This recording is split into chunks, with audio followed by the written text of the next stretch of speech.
এখন আমরা একদম মেঘনা নদীর মাঝ বরাবর যাচ্ছি আর এই সেই বোটে উঠে গেছি। আমাদের সঙ্গে আছে হৃদয় ভাই আর সুনাইদ ভাই আর সাইম ভাই আর তার সঙ্গে বাংলাদেশের অনেক ভাইজান। পুরো আলাদাই একটা এক্সপিরিয়েন্স। একদম মেঘনা নদী, বাংলাদেশের সব থেকে বড় নদী, মেঘনা নদীর ওপর দিয়ে যাচ্ছি এই বোটের মধ্যে দিয়ে। চলেন সেই মজাদার সফর আজকে এই ব্লগের মধ্যে দেখি। এই সামনে দেখতে পাচ্ছি, এই পাশের সামনেই চর দেখা যাচ্ছে, যেটা একদম কাছে চলে এসেছি পুরো মিডিল বরাবর। আর সামনে কিছু দেখা যাচ্ছে, আমরা কিন্তু সামনে কিছু দেখতে পাচ্ছি গাইস। গাইস সামনে দেখতে পাচ্ছি আর একটা ট্রলার চলে এসছে আর সে কি গতিবেগ, সে গতিবেগ চমন করেছে। হ্যালো, আর সেই গতিবেগের মধ্যে দিয়ে পেরিয়ে গেল। ঢেউটা দিচ্ছে কিন্তু ভালো ঢেউ দিচ্ছে। আমরা ওই পার যেতে গেলে কতক্ষণ সময় লাগতে পারে হৃদয়? 1 ঘন্টা বেশি লাগবে। আর 1 ঘন্টায় ট্রলারে চলার পরে আমরা সেই মেঘনা নদীর ওই তীরে যেতে পারবো। এখনো আমরা মিডিলে চলে এসেছি, কিন্তু সামনের ওই পার এখনো দেখা যাচ্ছে না। চলে এসেছি বিভাগের একটা জেলা ভোলা, বরিশাল বিভাগ। সামনে নদীর ওই পার গেলেই বরিশাল বিভাগ বলছে ভাই গাইস। আমরা একদম দ্বীপের মধ্যে পৌঁছে গেছি গাইস। সামনে দেখতে পাচ্ছি একটা দ্বীপ আর ভাইদের ধাক্কা লাগবে, ধাক্কা লাগবে। ও চর ভেঙে যাচ্ছে ধাক্কা লেগে গাইস। ইয়েস,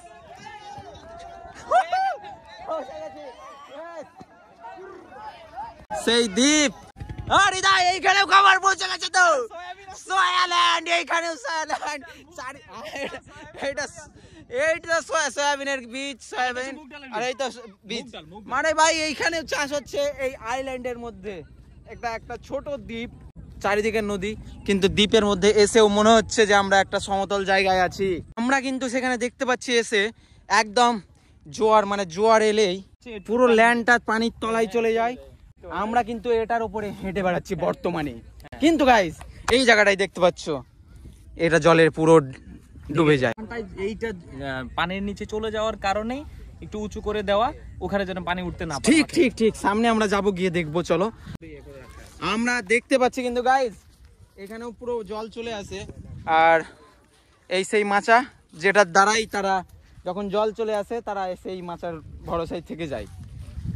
মেঘনা নদী কখনো ক্ষতি করেছে মানুষের? হ্যাঁ, ব্যাপক প্রচুর নিঃস্ব হয়েছে মানুষ মেঘনার বুকে, নদী ভেঙে গিয়ে, বা প্রচুর মানুষ ঘর বাড়ি। কিন্তু এখানে তো বড় সাহস নিয়ে থাকতে হয় হৃদয়। বিশেষ করে এখানে যখন ঘূর্ণিঝড় হয় তখন ব্যাপক ভয়ঙ্কর রূপ ধারণ করে এই জায়গাটায় ঘূর্ণিঝড়ের। তো এখানকার মানুষজন সচরাচর হচ্ছে ওই পারে মতিঘাট, যেটা ওই পারটা চলে যায়। আবার কিছু মানুষজন যারা থাকে এরা খুব রিস্ক নিয়ে এখানে বসবাস করতে হয়। এই দেখতে পাচ্ছেন এখানে মাচা দিয়ে কিভাবে তোমার মতো উঁচু, হ্যাঁ কিভাবে তৈরি করেছে আমার হাইটে। এই যে ফুল তোমার হাইট। এটা হচ্ছে সুপারি গাছ। হ্যাঁ, সুপারি গাছের উপরে মাচাটা তৈরি করেছে। আর যাতে প্রায় 5 ফুট 5.5 ফুট, আমার 5 ফুট 8 ইঞ্চি হাইট। আর সেই হিসাবে দেখেন অনেকটাই উঁচু। এখানে কি করে বসবাস করে গাইস, কিন্তু ঘোরার জন্য তো একটা পারফেক্ট প্লেস এটা। সামনে পুরো এক দল ভেড়া, আর সেটাই আমরা দেখতে পাচ্ছি, একদম ভেড়ার দল ভয় পেয়ে যাচ্ছে। চাচা এখানে কি করে থাকেন? এখানে আমাদের বাসা ওই যে বাসাতে কলার হান্ড্রেড ভেঙে গেছে, বাসা এটা ওই সামনে। আচ্ছা, এখানে তো থাকা খুব বিপজ্জনক। আচ্ছা, আপনাদের জায়গায় এই মেঘনা নদী নিয়ে চলে গেছে, আর সেই হিসাবে আপনারা এই চরে এসে এখন উপস্থিত হয়েছে। সব এই নদী নিয়ে চলে গেছে, এক কাঠা জমি নেই। কিন্তু আপনাদের জীবনযাপন এই ভেড়া আর কি দিয়ে চলে? আর 2-3টা গরু বালি আর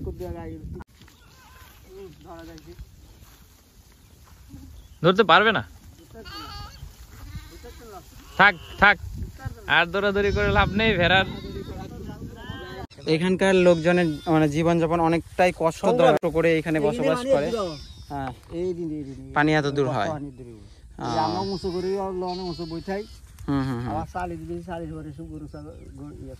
তো মানে কাকুর সঙ্গে কথা বলে বুঝতে পারলাম এখানে তারাই বসবাস করে যাদের ঘর বাড়ি পুরো এই মেঘনা নদী তলিয়ে দিয়েছে, আর তাদেরই থাকার কোনো ঠাঁই নেই। সেই হিসাবে এই চরে এসে উপস্থিত হয়েছে। খুব কষ্টদায়কই ব্যাপার, কারণ বর্ষার সময় চাচা বলছে পুরো গলা হিসাবে জল চলে আসে। তখন তো ছাগল এই গরুগুলো সমস্যা হয় প্রচুর,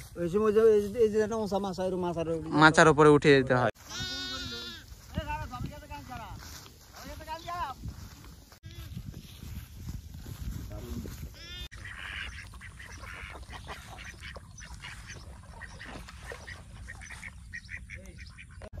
যাই হোক, এখানে আমরা একটা বাড়ির মধ্যে এসেছি।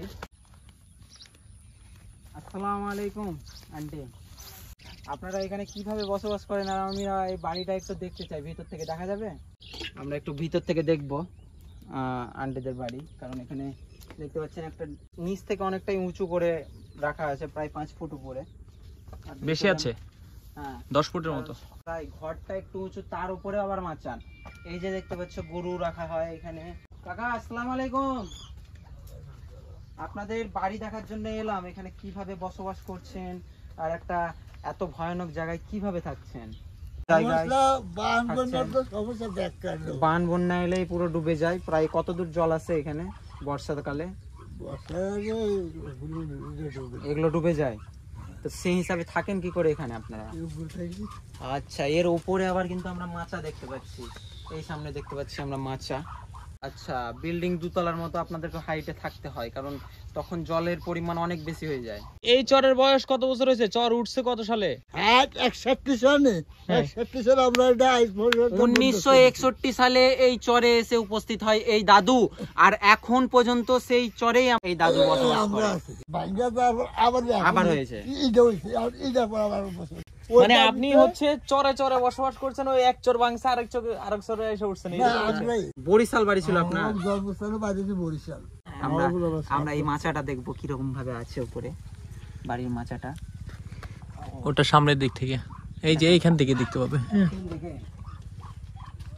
ওঠা যায় না, উপরে তুমি উঠতে পারবে না, কিন্তু এখান থেকে দেখা যাবে। হ্যাঁ দেখা যাবে, এখান থেকে দেখা যাবে।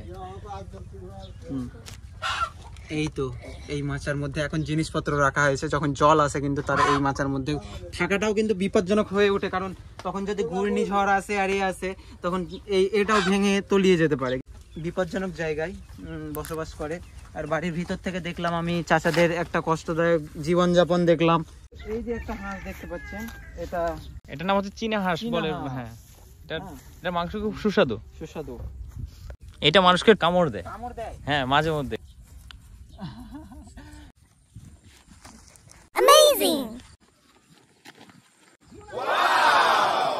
সামনে আমরা কিন্তু দলবদ্ধ হিসাবে দেখতে পাচ্ছি, সামনে এই দেখেন, এই দেখেন পুরো দেখা যাচ্ছে এখানে। ওখানে যাওয়া যায় হৃদয়, ওই তো গেছে। চলো কাছ থেকে দেখবো আমরা আরো। বিষয়টা বলেন, এখানে কি করে তারা বসবাস? এটাকে বলা হয় মহিষের বাথান। হ্যাঁ, আমি গোষ্ঠী যেটা বলছি সেটাই বাথান, সেটা মহিষের বাথান।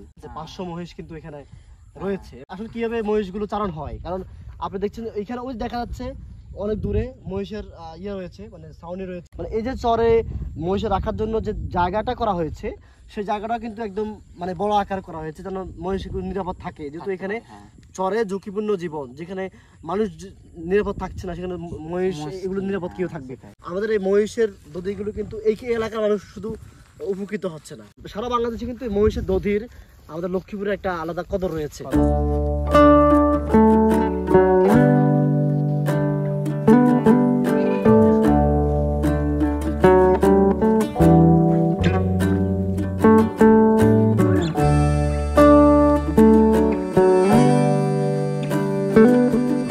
এবার বলো তো দৃশ্যটা কেমন? পুরোপুরি তুমি যদি বলো একটা ক্যানভাসে আঁকা ছবির মতো, দেখো আঁকা বাঁকা নদীটা একদম পুরো ক্যানভাসে আঁকা ছবির মতো। যতটা সুন্দর ততটা ভয়াবহ। হ্যাঁ, ভয়ঙ্কর সুন্দর যেটাকে বলা হয়।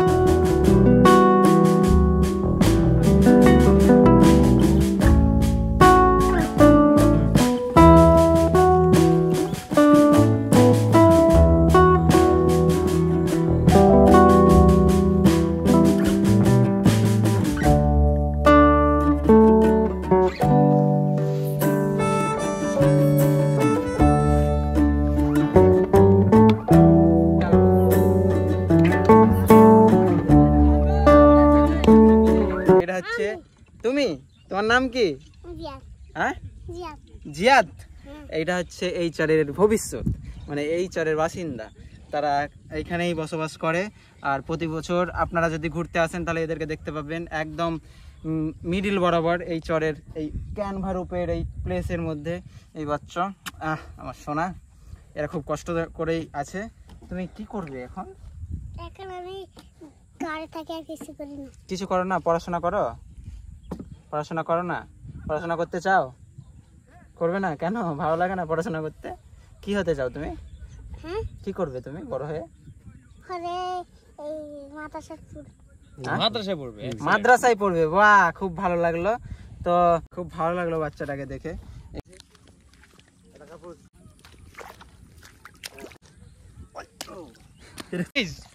আমরা তখন দেখলাম আসার সময় কিন্তু সেই পরিমাণ জল ছিল না, কিন্তু আমি যেটা বলতে বলতে এখন দেখা যাচ্ছে যে একদম জল চলে এসছে।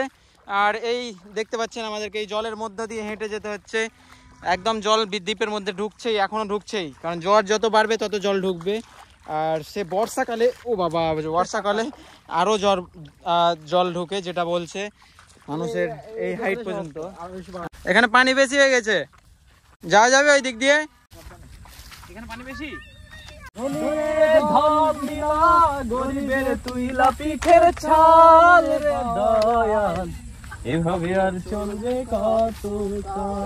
Bathroom singer. মজা লাগলো কিন্তু। এই চরের মধ্যে আন্টিকে পেয়েছি। আন্টি, কিভাবে এখানে আপনি আছেন? সরো থাই নিজে বসত বাড়ি ভাঙ্গিয়া গেছে হিসাবে এখানে থাই। এখানে বর্ষাকালে খুব বিপদ যায়। সময় ক্ষেত্রে বাড়ি ভেঙেও গেছে নাকি জলে? জল বাড়ি ভেঙেও যায়। খুব কষ্টদায়ক জীবন, হাসাই তুলে ধরা যায় না সবকিছু। তো তো এই জন্য এনো খারে রয়েছেন, এই ঢেউ মাথার উপরে দিয়া মানুষ লইয়া দৌড় দিব, একদম মাথার উপর দিয়ে চলে যায়। কি পরিমাণ ভিড়! আর সেই বোট ভরা লোকজন এখনো আসতে যাচ্ছে, প্রায় সন্ধ্যা হতে যায়। আর যা ভিড় এখানে দেখা যাচ্ছে। ও বাড়ি যাওয়ার পালা। সামনে এই বোট আসছে, এক ভর্তি লোক। এই চর কিন্তু কেটে যাওয়ার ভয় আছে। ব্যাপক হারে এই চরের মধ্যে চর দেখার উদ্দেশ্যে এসছে। আপনারাও চাইলে আসতে পারেন এই লক্ষ্মীপুর এসে এই চর। আর এই পিচ্চি তো এখানেও চলে এসছে। হ্যাঁ, ব্যাপক ফাইনালি আমরা বোটের মধ্যে উঠেছি। এখন ব্যাকের পালা, আমরা এই দ্বীপ থেকে চলে যাচ্ছি। ব্যাপক যে লোকের ভিড়।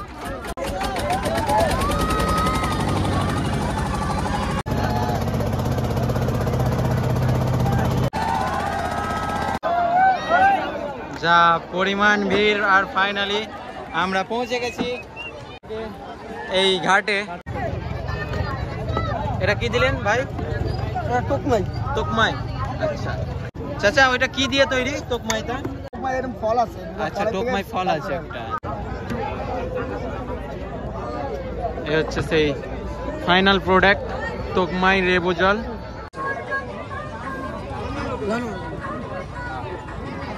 টেস্ট করলাম, কেমন লাগছে?